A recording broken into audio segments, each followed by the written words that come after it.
falará pelo amicus curiae Confederação Nacional de Serviços, Dr. Alexander Andrade Leite.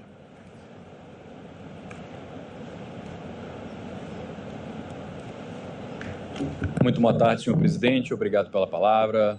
Boa tarde, senhora ministra. Boa tarde, senhores ministros. Cumprimento a todos, colegas advogados aqui presentes. É muito bom poder falar perante essa corte, ministro Barroso, sobre um tema que realmente toca todos os tributaristas do Brasil, mas não apenas.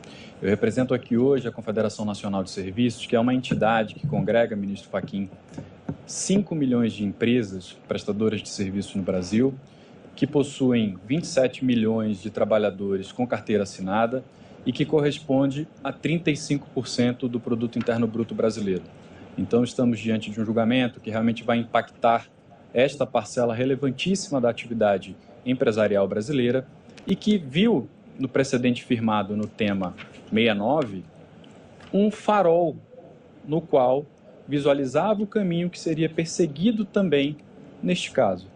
Afinal de contas, ministra Carmen Lúcia, Vossa Excelência foi a relatora daquele caso e brilhantemente cunhou as expressões que vieram a prevalecer em torno do conceito de faturamento, de receita e faturamento. E me causa um certo espanto a posição manifestada pela AGU da tribuna, com todo o respeito que tenho pelos excelentes e brilhantes procuradores, mas me causa espanto que digam, a esta altura, que estamos aqui diante de um julgamento absolutamente diferente do tema 69, quando a União, em duas oportunidades, nestes autos do tema de repercussão geral 118, peticionou neste processo para pedir a suspensão deste caso até que fosse julgado o tema 69, justamente porque arguía que este processo era interdependente do tema 69, a significar que a decisão que fosse tomada no tema 69 teria relevância para este caso. Então, em duas oportunidades, a União peticionou aqui pedindo a suspensão e uma delas foi atendida pelo ministro Celso de Mello e apenas por isso esse caso acabou não sendo julgado lá atrás, porque Sua Excelência o ministro Celso de Mello houve por bem suspender a tramitação do caso para aguardar a definição do tema 69, ciente também o ministro Celso de Mello e cioso que sempre foi, cuidadoso que sempre foi com a colegialidade, que estava diante de um caso já absolutamente tratado por todos os ministros e que, portanto, convinha aguardar o desfecho daquele caso para que, então, pudesse partir para o julgamento deste segundo caso acerca da não incidência do PIS e COFINS sobre o ISS aqui. O que eu quero dizer com isso, ministro Fachin? Rogando também todas as vênias a Vossa Excelência, não é porque manifestou voto contrário à tese que ora defendo aqui, no julgamento que se iniciou na turma virtual, mas quero destacar que há aqui algo muito caro em apreciação também, que é a própria noção de colegialidade desta Corte. O ministro Barroso sempre muito enfático ao defender que muitas vezes vota contrário àquilo que ordinariamente acreditaria ou votaria, mas para preservar a posição já tomada por esta Suprema Corte. De maneira que aqui nós temos sim uma ratio decidendi firmada no tema 69, e que, ao contrário do que disse a União, não tem absolutamente nada a ver com o fato de que o ICMS seria não cumulativo e aqui estamos tratando de ISS e que, portanto, essa distinção apenas seria suficiente para separar os casos de maneira diametralmente oposta. Não, ministro Fux. E que bom que Vossa Excelência pediu destaque disso na turma virtual, dando oportunidade ao contribuinte brasileiro para que pudesse vir aqui e dizer, com todas as letras, que todos eles se pautaram, todas essas 5 milhões de empresas, 35% do PIB, todas elas se pautaram nos últimos anos acreditando, com boa fé, que o precedente firmado em repercussão geral por essa Corte seria respeitado. Porque não é apenas a tese final do tema de repercussão geral que tem aplicação cogente a todos, não. Há uma ratio decidendi firmada com toda a fidedignidade, com todo o estudo, com toda a profundidade, pelos ministros que compuseram aquele julgamento, a significar que aqui o cerne da questão, o ponto nevrálgico, é justamente a conceituação do que seria ou não receita para fins tributários. E respondendo à provocação de Vossa Excelência quando apregou este caso, ministro Barroso, com a reforma tributária já está expresso que não haverá a possibilidade de incidência de tributo sobre tributo. Então isso realmente acabará com a reforma tributária e a reforma se baseou também, quero crer, no julgamento firmado por essa Corte. porque, afinal de contas, esta Suprema Corte definiu, em tema de repercussão geral, que não poderia haver a incidência de PIS e COFINS sobre ICMS. Isto certamente foi levado em consideração pelo legislador para tomar a decisão que veio a ser o caminho seguido na reforma tributária.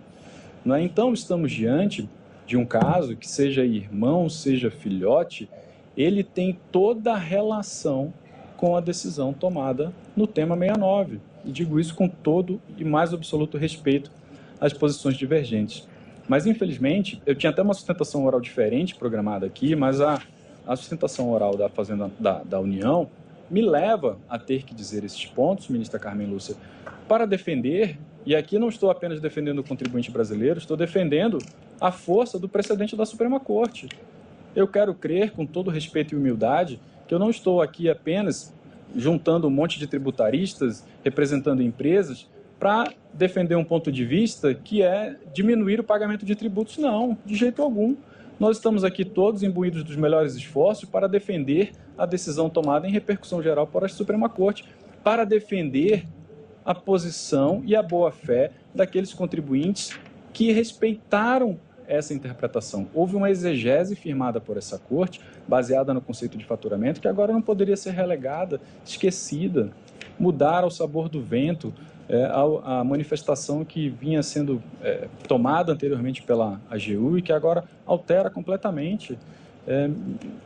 Me faz lembrar, assim, eu não gosto de falar por alegorias, mas me faz lembrar da alegoria da Cama de Procusto, ministro Barroso, que até faz sentido para esse caso, porque era uma hospedaria próxima a Atenas, que cobrava ali o seu ISS mitológico, e na Cama de Procusto, a cada vez que um hóspede chegava, Procusto alterava o tamanho do hóspede, porque ele tinha uma única cama de um único tamanho. Então, se o hóspede fosse pequeno demais, ele o esticava. E se fosse grande demais, ele cortava-lhe as pernas. Então, nós estamos aqui diante de um caso em que se está tentando cortar as pernas da interpretação que já vinha sendo feita pelo contribuinte brasileiro, com todo respeito a essa Corte, alterando algo que já estava firmado com repercussão geral.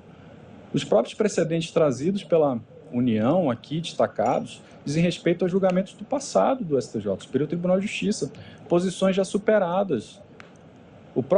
A própria posição do ministro Og, superada num caso em que, inclusive, Vossa Excelência, ministro Fachin, também sempre cioso da colegialidade, mandou voltar a várias decisões de Vossa Excelência que nós colacionamos no memorial, em que Vossa Excelência determinou o retorno de alguns casos que discutiam esta tese aqui, para que aguardasse a definição do tema, tendo em vista justamente a possibilidade de que essa interpretação se alterasse. A mesma coisa, existem pelo menos 10 ministros, entre aposentados e não aposentados, que continuam na ativa, que em algum momento tomaram decisões para que se aguardasse o desfecho do julgamento do tema 69, para que só então pudesse se definir o tema 118, a significar que os casos sempre estiveram umbilicalmente conectados. E o contribuinte brasileiro sempre se fiou nesta interpretação, que afinal de contas é a interpretação suprema, não é? Todos eles aguardando para que, ao final de tanto tempo de tramitação, pudessem, enfim, deitar no berço esplêndido da segurança jurídica que só um tema de repercussão geral poderia trazer. As palavras não mudam de sentido, né? É impossível subverter o que elas querem dizer.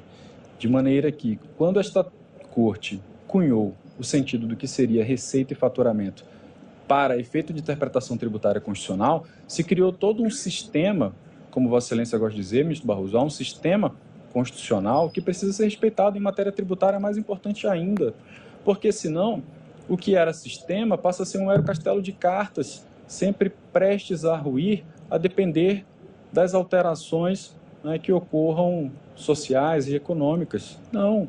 A partir do julgamento do ICMS, inclusive, vieram outros casos relevantes, né, acerca até mesmo de apropriação indébita tributária, que tem fundamento no tema 69.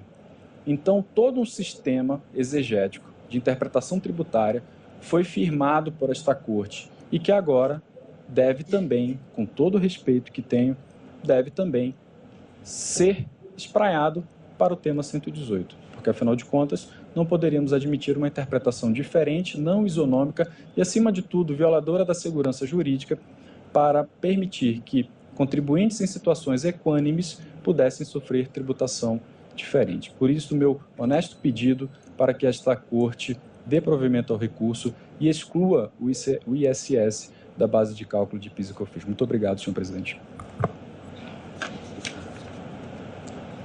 Obrigado, doutor Alexander Andrade Leite, que falou pela Confederação Nacional de Serviços.